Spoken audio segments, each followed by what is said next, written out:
Well, hello, everybody, and welcome to a brand new show here on WSFI and WSFV Catholic Radio, as well as Sports Faith International, called Chat with Pat and Ray. I am the moderator for today's program, AJ Shaw, and I'm joined by two great gentlemen, Patrick McCaskey, who is the secretary of the board for the Chicago Bears. He's also the chairman of Sports Faith International. And I'm also joined by Ray McKenna, who joins us out on the East Coast here this morning as we're recording this. He is the chairman of Catholic Athletes for Christ, and we're starting this brand new show with our first episode here today. We'll be joined a little bit later on in the program by former World Series champion and a guy who is a legend in these parts of the country here in the Chicago area, Pierzynski, the longtime catcher for the Chicago White Sox. So, gentlemen, thank you so much for joining us today, and this should be a really exciting new show that we're going to have here on our networks, as well as a great partnership for Sports Faith International. Great to be with you, AJ. Great to be with you, Ray. Thank you very much for this opportunity. So I just wanted to let our audience know a little bit about your guys' background. So we'll start off with Pat. First off, tell us a little bit about yourself, what your role is with Sports Faith International, and kind of what Sports Faith International is. Well, I was born April 30th, 1949 at 12:46 a.m. St. Francis Hospital in Evanston.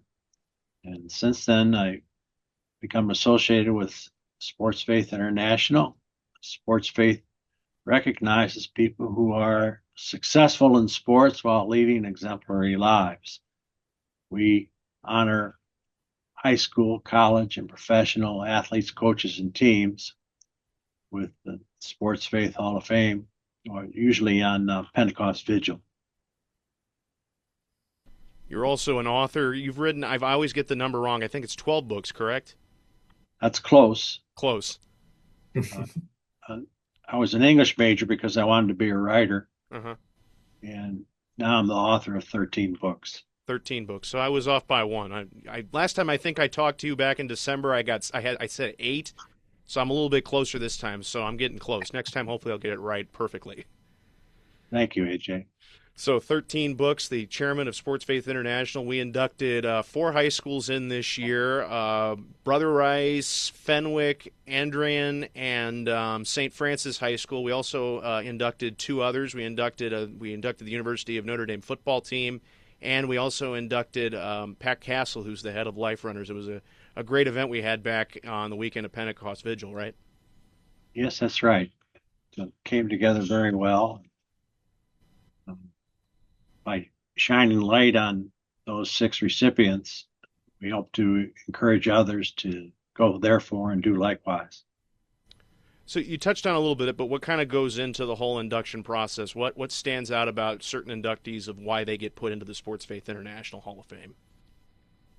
Well, the 5 football programs mentioned have very strong faith components in relation to team masses and Bible studies and sharing their faith with their classmates at their various schools. Pat Castle was the founder of Life Runners, and he orchestrates marathons all over the world and raises money to protect the unborn. Mm-hmm. All right, then. Well, that's the Sports Faith International Hall of Fame, and we're obviously partnering with it. We're a part of the Sports Faith International Hall of Fame. We're partnering with it, and we believe that this show is also going to kind of expand on that a little bit, and that's where I now bring in Ray McKenna. Ray is the chairman, or is it chairman or CEO? I can't remember the exact title. We go by president, but it doesn't matter. President, that's any of those are fine. So Ray is a new guest we have on our radio show here. He is the president, or whatever you want to call it. I guess we'll say president of Catholic Athletes for Christ. And Ray was very polite to set up this conversation that we're going to be having with Pierzynski here in just a few moments. Ray, first off, just kind of give us your background and what got you started with, or what got you involved with Catholic Athletes for Life, or Catholic Athletes for Christ. Sure, be happy to. I'm going to forego my time and date of birth, because I don't have the memory that Pat does. I don't remember the time. But in answer to the question, I get started with Catholic Athletes for Christ. Well, it's about officially a little over 20 years ago. We were incorporated as a nonprofit organization to work with Catholic athletes, and I worked with the late Sal Bando, three-time world champion, third baseman of the Oakland A's, and just a wonderful guy. And Sal and my background was certainly not to any degree like his in a professional level, was in baseball. So we were discussing trying to have masses at the ballparks for players, because it's very hard in season for practicing Catholics to get to mass. So in the course of those discussions, fortuitously, or you may wish to say providentially, probably in this context is better, St. John Paul II, then John Paul II, Pope John Paul II, founded the Vatican Office of Sports in 2004 and invited us over to speak with them. And they suggested we expand our mission beyond just baseball to all sports, and beyond just professional sports to all levels of sports, to include collegiate, high school, even youth sports. So we did, and it's a big mission expansion. We've been trying to catch up ever since. But that's pretty much what started Catholic Athletes for Christ. You've been around, you said 20 years now, 2006. You have probably met what would you ballpark a number of how many athletes you've connected with in your time with Catholic Athletes for Christ? Not sure. It's a big number. Yeah. It's if we include the collegiate athletes, the high school athletes, it's in the thousands probably. Wow. We have it, for example, just to maybe give you a benchmark. Mm-hmm. We have over probably 100 to 150 former and current Major League Baseball players who are involved, members of Catholic Athletes for Christ, just baseball alone. And one of them is Mike Sweeney, who used to play for the Kansas City Royals. He's definitely a guy that you've worked with him, I know, a little bit too, right? Absolutely. He's has been since our founding and continues to be our advisory board, athlete advisory board chairman. He's a great personal friend, great evangelist. And I was just mentioning, I think, to somebody yesterday, might have been you, that when I think of Mike, there's so many great things about he and his faith and his sharing and what he does. It takes me a little bit to remember that he was a fantastic baseball player. Yeah, but he sure. was. Yeah. Wasn't on a lot of great teams, I'll say that. But yeah, he was definitely a spark plug for those Royal teams in the 2000s. And hopefully we'll get to talk to him down the road at some point if the show continues on. AJ Pierzynski's our guest today. You met AJ and you were able to set up a very interesting meeting. So tell our audience a little bit about that. It's actually through Mike Sweeney that I met AJ. He introduced the two of us. And Mike had, as many of your listeners will probably be aware, a very famous meeting, he and his wife Shara, with Pope Leo last summer, which got a kind of, as they say, went viral on the internet. And Mike connected AJ with me, AJ Pierzynski, who was interested in, he was planning to go to the Vatican with his wife and family for a pilgrimage. And he was wondering if I could assist him in meeting Pope Leo. So that's kind of how AJ and I got introduced and connected. You don't know AJ all that well, but kind of from your first inclinations, what do you think about him? Oh, I a very high opinion of him. Yeah. Really enjoy him. There's a great authenticity about AJ. He's very real. He's very sincere. He speaks his mind. Does a great job now as a Fox sports broadcaster. He has his own podcast. And I think what really attracts people to him, and always has, is he's just a real regular person. And he shares his opinions. Sometimes people don't like those opinions. Sometimes they do. But he's always honest and he's always authentic. Yeah, that's something I'm definitely looking forward to in this conversation. And again, with this show, it's about opening up those conversations, and this partnership we're having with Ray and this partnership we're having with Pat, with the Sports Faith International Hall of Fame and Sports Faith International in general, as well as Catholic Athletes for Christ, is we hope to kind of meet more of these athletes and really kind of give our audience an idea, because we do have a lot of sports listeners in our audience, but we also have people that want to see the faith side as well. So I feel like this is going to be a very interesting partnership, and we're looking forward to talking to AJ today. Before we wrap up this little intro and we head to break, just anything else you gentlemen would like to add before we get started? No, I think you've been very thorough and comprehensive. Thank you, AJ. I appreciate that. Ray? I agree with that. I just want to thank you and thank Pat and share my enthusiasm for our collaboration. I'm very excited and very thankful for it. Yeah, this is going to be a lot of fun. All right, we are back here with Chat with Pat and Ray. AJ Shaw, your moderator. I know AJ Shaw and AJ Pierzynski. We're very excited to have AJ Pierzynski, World Series champion, two-time All-Star, current MLB on Fox analyst, also the host of the podcast Foul Territory. Great podcast that you should check out if you haven't checked that out. AJ, thank you so much for being with us today. It's a pleasure to have you on.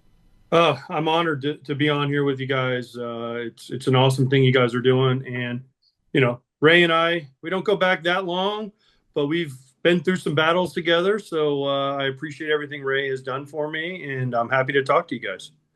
Well, you had a very lengthy career, obviously. You played almost 19 years in the big leagues. You were world champion with the White Sox, two-time All-Star, and we're out here in the Chicago area, so I know we're going to have some Sox fans listening in. So to just kind of start out, tell us a little bit about yourself to those who may not know who you are. Go ahead and just give us a little bit of a rundown. Yeah, I played 19 seasons in the major leagues. You kind of nailed it. I don't know what else you really want me to say. Love playing in Chicago. Started in Minnesota, San Francisco, 8 years in Chicago, Texas, Atlanta, St. Louis, Boston. Jesus, it's a lot of teams. You get my age, you start forgetting some of them, or wish you could forget a couple of them. But other than that, it was a great run. It was an unbelievable experience. When you're a kid and you say, oh, man, I want to play in the major leagues, and then you get to do it for 19 years and get to do pretty much everything you can do in the game of baseball, or see everything you can do in the game of baseball. It was, when I say it was a dream come true, it was more than that. Whatever the next step is a dream come true, that's basically what my career was, and I was blessed to play in some great cities. Obviously blessed to win the World Series in Chicago, the first one in 88 years, and the reception and the love that we received from that still goes to this day. So you came to the White Sox the year they won in 2005. You'd come from the Giants. When you got to the White Sox, first off, what kind of appealed to you most about coming to the White Sox when you signed with them? Why did you choose to come here?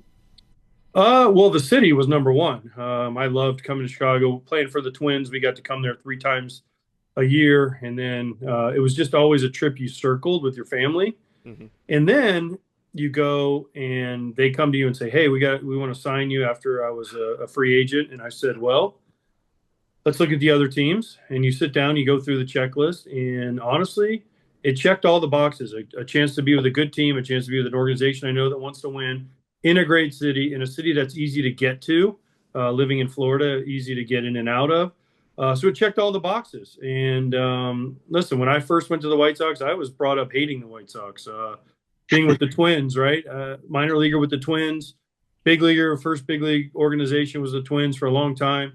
We had some battles with the White Sox. So it was always, who would ever want to be a White Sox? They stink, right? They always stink. We were Twins. We're always going to be better than them. Mm-hmm. So when I came to the White Sox, I'll never forget, I went to Sox Fest that first year in January, and I drove up in a car. I was with my wife, and I remember thinking, this is really awkward. I'm walking into the lion's den, right? The enemy here. So I walked in, and they treated me awesome from the first day, whether it was Mark Burley, who I'd known, Paul Konerko, who I'd known, whoever it was, they treated me great, Ozzy, all of them, and they treated me like family, and it was a great feeling to be welcomed like that. You mentioned Mark Burley, and when we're recording this, today is actually the anniversary of his perfect game 17 years ago, and I realized, oh yeah, AJ wasn't catching that day, but still, that was still probably a great memory for you. Still getting to watch one of the greatest always do it. I think a Hall of Famer, by the way, Mark Burley, throwing a perfect game. But you did catch his no-hitter as well. Yeah, so I actually text Mark to try to get him on my podcast today. I said, hey, happy anniversary. Any chance you want to come on and talk about it? And you know what his answer was? Well, I'm in the airport. I was out on the West Coast camping with my family, and our flight got canceled. We missed our plane, and he sent me a video of him walking through the airport with his family. So I was like, it's okay. We can do it another time. So Mark was down to earth. Mark was awesome. Mark wore me out about not catching the perfect game. But then when Phil Humber threw his, he was the first person to text me and say, congratulations, you got your perfect game. So Mark was one of the best. As far as the Hall of Fame, I think he should be in. I'm obviously biased. But then when some of these other people that they're looking at, not a knock on some of these other guys, they say they should be in. Well, take a look at Mark Burley's numbers. They're just as good, if not better. Throwing a World Series, throwing a perfect game, throwing a no-hitter, throwing all the All-Star games, throwing the Gold Gloves, and throwing the fun that he had and the way he was loved in the cities that he played in. I mean, he's a Hall of Famer for me. Absolutely. Another guy who I think should be at least considered for the Hall of Fame was your former manager, Ozzie Guillen, also a great player with the Sox. What was playing for Ozzie like?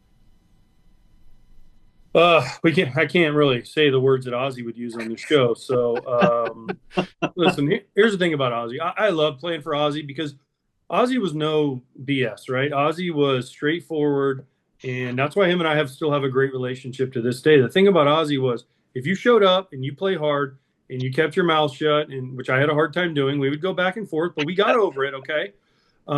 He would play me every day. He'd be like, you ready to play tomorrow? I'm like, absolutely. He was great about giving me – him and Joey Cora would sit down on a Sunday, and they would say, you're going to play Sunday. Here's your week for the Sunday to Sunday. You're going to play Monday, Tuesday, off Wednesday, Thursday, Friday, Saturday, maybe Sunday, depending on the pitching matchup. And I was like, okay, here we go. I know where I stand. And that was the one thing great about Ozzie. You always knew where you stand. And now, as we've gotten older, Ozzie would say, man, sometimes I feel sorry for using you as my personal sounding board or whatever it would be. Because he told me, he said, I knew I could yell at you and the rest of the team would get the memo that we needed to do something better. He said, you were the kind of player, and I take this as a compliment, that I could yell at and you would say, F you, Ozzie, I'm going to show you that we not only I can do this, but our team can do this, right? And that's a compliment to me because that was kind of the way I went about it was, someone doubted me. Watch this. I'm going to show you that I can do whatever that is. And Ozzie used that all the time. And to hear him finally admit it the other day was, actually, I was like, thank you, Ozzie. That's the best compliment you ever could pay to me. So this is probably my favorite story about you, and it's probably one of the moments when you get to Cubs-White Sox. First off, I just want to talk a little bit just about that rivalry. It's an intense rivalry. Playing in those games, what was it? Was it kind of the same way with the fans you felt as a player playing those games against the Cubs? I love those games. I've told everyone, I played in the World Series. I played in playoff games. I played in All-Star games. I played overseas in Japan in the Japan All-Star Series. I've pretty much played in every kind of game, a game 163 where you had to win or go home. And those 6 games in the regular season when we were there, the 3 at home and the 3 in Wrigley, were the most fun, the closest I've ever been to a playoff atmosphere in the regular season. Again, I played for the Red Sox, so I got Red Sox Yankees. I played for the Giants. I got Giants Dodgers. I played for the Cardinals. I got Cubs Cardinals. I played for all these teams that had all these rivalries, right? But the Cubs White Sox, because of the way the fans reacted in both places. And we were both trying to win the whole time, right? It was no tanking. There was no, hey, we're building for 4 years from now. It was, we want to win this year. And in order to win, we have to beat the Cubs. And those 6 games meant so much. Now, for me personally, I loved going to Wrigley because it was going to be hell. I'm not going to lie. They would boo me. They'd throw stuff at me. They'd cheer, when I struck out or made an out. And I loved it. I lived for that kind of stuff. I lived for that atmosphere. And those 6 games, I wish we could get back to that. It's getting closer now because both teams are good again. Mm-hmm. So it'll get ramped up again. But, we need a fight or something to really up the intensity again. Well, you mentioned the fight, and that's a great lead into my next question. The fight with Michael Barrett, which I think is one of the best moments in that entire rivalry. I always love watching that playback, that game back. When he punched you, what was kind of the first thought going through your head? Honestly, what happened, it happened so fast, right? It was like, boom. And the thing that he didn't really punch, people are like, oh, he punched you. He was so close to me. It was more of like a shove. Yeah. So if you watch my reaction, he kind of shoves me and I kind of I was off balance. So he kind of throws me like I kind of like run like 5 steps. And if you watch the video, I'm like, well, like almost like, what was that? Hmm. And then by the time I turned around, Pasednik and Brian Anderson and all of them had him on the ground. And Chris Spire, who was I think the bench coach or third base coach for the Cubs at the time, had already grabbed me. So there was nothing. People were like, why didn't you get him back? I'm like, there was no, first of all, I couldn't get through the mass of humanity. And Chris Spire had me. He's like, oh no, big boy, you're not going anywhere.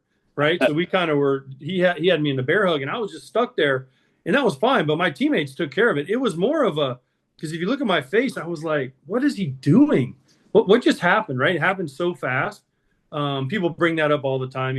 What's funny is people think, oh, I punched him, this and that. It was like, it wasn't really what happened. All I know is I hit him.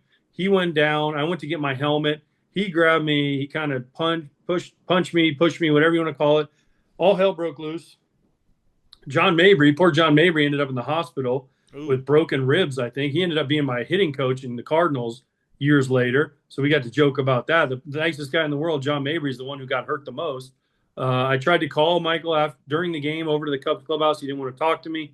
We haven't really spoken since. I've run into him a couple of times. It's very uncomfortable. But people say, oh, do you wish you could erase that? Well, a little bit, but no, honestly, I don't, because it was part of the journey. And it's a moment that every time the Cubs and the White Sox play from now until eternity, they will always show it. People always talk about it. Apparently there was like 7 million fans in the stands that day because everyone's like, oh, I was there. Like the World Series. I was there. I'm like, there's only 40,000 seats in the stadium. But hey, it happened. And you know what? A guy punched you in the face on TV and you didn't go down. You didn't even leave a mark. So I guess the joke was on him. The thing is, AJ, if you had gotten to him, I think it would have been a lot worse for him. Barrett, from my recollection, Barrett was not a big guy. Yeah, but he got it. Trust me. Between Rob Makoviak, Scott Pasednik, Brian Anderson, even Joey Cora, I think, had one of his legs. Yeah. Those guys got it way worse. But because, again, by the time I would have gotten to him, there were so many people and it was just a scrum of people on the ground, and I was in the outside. So would it have been worse? I don't know, but I just am happy for the way my teammates stood up and took care of what they needed to take care of. I'm trying to remember. I think Zambrano was on the Cubs too, wasn't he, at the time? He was, yes. And he pitched the next day, actually. Yeah. And I hit a home run off of him. He was not very happy. And as I was running around second, I think Juan Pierre, maybe whoever was playing center for the Cubs, jumped up, and I thought they were going to rob it. So they came down, and I kind of clapped like, yeah. And as I was running around the bases, Zambrano was screaming at me, and Joey Cora started screaming back. And then, of course, me being me, when I hit home plate, I gave his, the thing that he always did when he came off. He didn't really like that either, which was fine. I didn't really care. But we became friends. We actually became friends later. We did a McDonald's commercial. I don't know if you guys remember this. We did a McDonald's commercial a few years later, and they actually wanted it to be me and Barrett, and I was like, absolutely not. So they got Zambrano to do it, and we filmed it one day on an off day or something, and he actually ended up being a friend of mine. He's a really good guy. I think he's a preacher or pastor now down in Venezuela and Miami, spreading the word of God. So nice. He's a really good guy. He would snap at the best of them. But you know what? Because we became friends, he got to beat up Michael Barrett for me later on in life. So we're all good.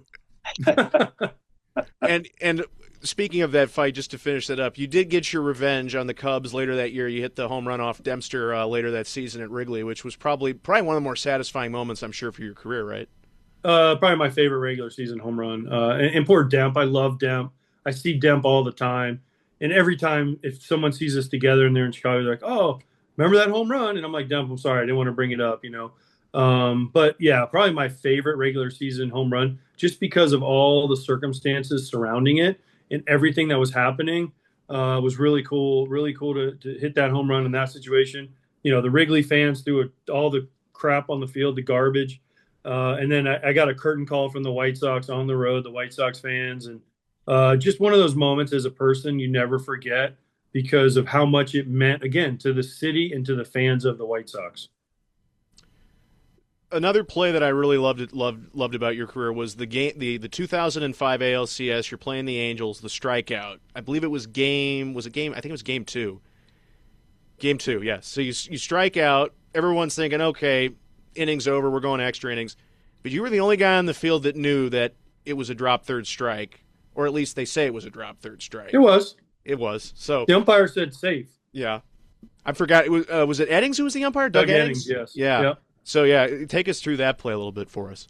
What's funny is Greg Walker said you're the only one dumb enough to run to first and not care if you were called out, who was our hitting coach at the time, and he was right. But it happened to me the year before, in 2004 when I was with the Giants, a pitcher, Bronson Roy, who actually was a Little League teammate of mine, struck out, and he went to the dugout, and then he ran to first after missing a bunt.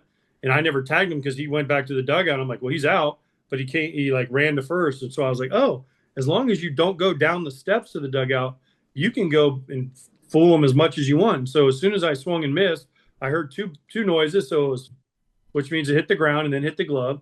And I said, oh, and I looked at him and he wasn't tagging me. And in my mind, the first thing I said is, I'm going to take one step to the dugout. And as soon as he lets this ball go back to the mound, I'm going to take off. And if you watch, I take one step and I'm kind of peeking at him. And as soon as I see him let it go, that was when I turned and ran. It obviously incited the Angels fans, the Angels team. They weren't very happy with me. They still don't like me very much in Angel Land. That's okay. I can deal with that. But we ended up not losing again after that. Joe Creedy got the big hit to score Pablo. Mark Burley actually started that game, went CG that game, and we didn't lose again. So apparently someone was on our side, and it was the right call because we didn't lose again. And winning the World Series, and that's also going to lead into our next question. And I know Ray's got some questions because I feel like I've been running the interview here, so I want to let these guys get involved as well. Winning the World Series, what is that feeling as a player when you're able to win a World Series kind of feel like? It's the ultimate feeling as a player and just as a professional. You know, like you're doing radio, right? I don't know what the highest award is for radio for you and your show, right? Like I don't know what it would be called, but it's winning that as a team, not as an individual, but as a team, and saying, man, we have the best show in the world at what we do. And right for that moment, you are the best. I mean, I have the bobblehead of me and Bobby right here, right? So jumping up and down. They gave this away earlier this year. That's what it means. It's remembered forever. No matter what you do, first question people always ask you, did you win a World Series? Yes. Okay. Then it's like, then they go to individual accomplishments. You know, do you have a ring? Yes. Did you make an All-Star team? Yes. Did you do this? Did you catch a no-hitter? Did you catch a bird? Yes. Right. But the first question is always, did you win a World Series? Do you have a ring? And to be able to say yes to that, because if you look at the list of players, and a lot of players that I played with and am good friends with did not get to win a World Series. It's a special club that you're in when you get to say yes to that question, and they can never take it away. Well said, I think. That's a great answer. I'm going to let Ray and Pat, if you guys have any questions for AJ, go right ahead. Hold on. Ray, you're muted. Sorry about that. AJ, it's great to have you with us. Appreciate it. I have some questions for you, too. I am looking at some of your stats and getting ready for today. And I always think about you as a great receiver, great guy to have behind the plate, one of the best. But I didn't realize that on the other side, you did a lot of damage from the plate, 2,000 hits, 2 Silver Sluggers, and 280 career lifetime average, I believe. You know, and you didn't play that long ago, AJ. It's not really too long ago. I think the league average now is like in the 240s, the low 240s. What are your thoughts on that? I mean, it doesn't matter, right? Here's the thing. Batting average doesn't matter to anybody anymore. Strikeouts don't matter. If you could have told me, hey, you can hit 30 home runs and strike out 200 times and still get to play, I would have been like, I could do that every year.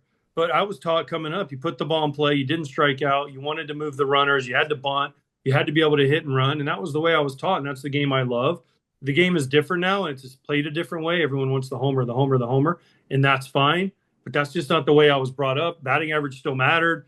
You know, on base was a thing. It was kind of like a thing, but it was more like how many hits can you get and how many times can you put the ball in play and cause pressure on the defense? Sure. Well, AJ, let me get to, I know you have to run a little bit, to your visit with the Pope. Yeah. I'm really excited about that. And first, let me ask you, you are on the field and in the booth a really confident, poised guy. Were you a little bit nervous meeting Pope Leo? A little bit more. I don't think nervous is the right word. I guess nervous is probably I don't know how to describe it. I know this, you know, when you're lucky enough to meet a Pope, Ray, I know you've done it. I don't know if you other guys have done it, but to get to meet him in the Vatican, in St. Peter's, there's a lot of people there. It wasn't like this was a private thing. There's a lot of people there, and he sticks out his hand and you kiss the ring. There was a little bit of shakiness. And my daughter said that, Dad, that's the first time I've ever seen you a little bit not what to do or what to say. And I said, well, Ava, yeah, because I don't know that I ever thought this would happen. And I never thought that in my wildest dreams that I would be able to meet a pope in the Vatican like this. And then for him to say, I know who you are, when I introduce myself, he says, oh, I know who you are. You do not have to introduce yourself. I don't know if there's anyone. I mean, I played golf with presidents. I've met presidents. I've met celebrities. I've met actors, actresses, athletes, you name it. I've pretty much met a lot of people. But to see him in this environment and then him to be so gracious and humble to me and my family, it was life-changing. AJ, you're too humble to say this, but I will. You remember when we chatted, I've had the pleasure of introducing a few of our athletes to popes over the years, but I think you're the first case, this is my opinion, where the Pope actually was looking forward to meet you. And that's first. What was that like for Pope Leo, the head of the Catholic Church, to want to speak, about your World Series? And also that he still follows the team. And tell us a little bit about the special gift you gave to him, if you would, AJ. Yeah. So again, he knew who I was. And when he saw me, his face kind of lit up. I mean, he meets a ton of people, gets a ton of gifts.